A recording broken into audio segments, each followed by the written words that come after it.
If you're a new immigrant to Canada and you still have some property back home, what does that mean for your taxes?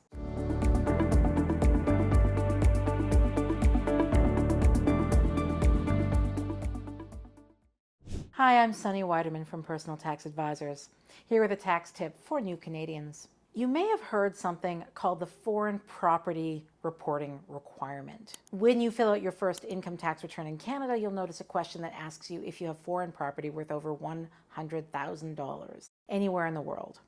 And what is that all about?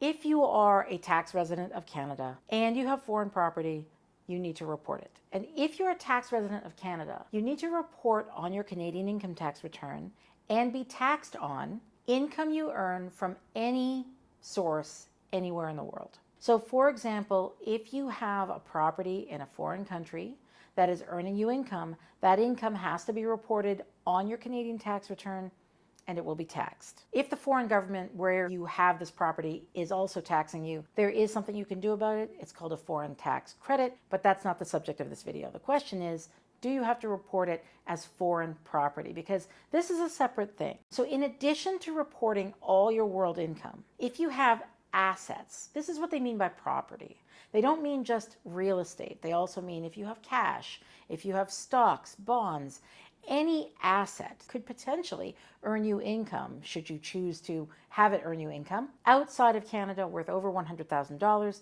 There is a form that you need to fill out to report that property. The form is called T1135, the Foreign Property Verification Statement. Now, generally, if the property that you own overseas is anything other than real estate, it's fairly straightforward. You're going to list all those forms of property, what they're worth, what they earned you in the year. Even if you have already reported that income on your income tax return, be aware that T1135 is actually a separate form entirely. And so even though you've reported it on your income tax return, you still have to report that income also on the T1135. That does not mean you're going to get taxed a second time, because T1135 doesn't generate a tax bill. It's a reporting requirement, which is a little bit different. So as I said, if the property is not real estate, it's pretty clear you must list it. If that property has earned you any dividends, capital gains, anything like that, you need to report that on T1135 as well. But in terms of real estate, it can be a little trickier. There are some situations where the real estate that you own overseas does not have to be reported on T1135. So let's start with a simple situation where it's an investment property that you own in order to earn rental income. That's why you have it. In that case, it definitely has to be reported on T1135 if it has a value of over $100,000. I should say, actually, it's not the fair market value at any given time of $100,000. It's basically what it cost you in Canadian dollars. So whatever you purchased it for, if you purchased it for $100,000 Canadian or the equivalent or more, it must be reported on the T1135 if it was purchased in order to earn income. If it's a personal property, so for example, let's say that you own the home that your parents live in, or you own a home that you used to live in, and now that you have moved to Canada, your sibling is living there or a friend is living there. If you're not charging any rent to that person, so it's not earning you any income, you're just holding it there, maybe so that you have a place to stay when you visit home. If that's why you're holding it, just for personal use, not to earn any income, then it does not have to be reported on T1138. It's considered exempt. If you collect some rent, but you don't own the property in order to earn rent, it's a little trickier. So let's say that you are holding a property back home. It's for your own personal use or for the use of your family.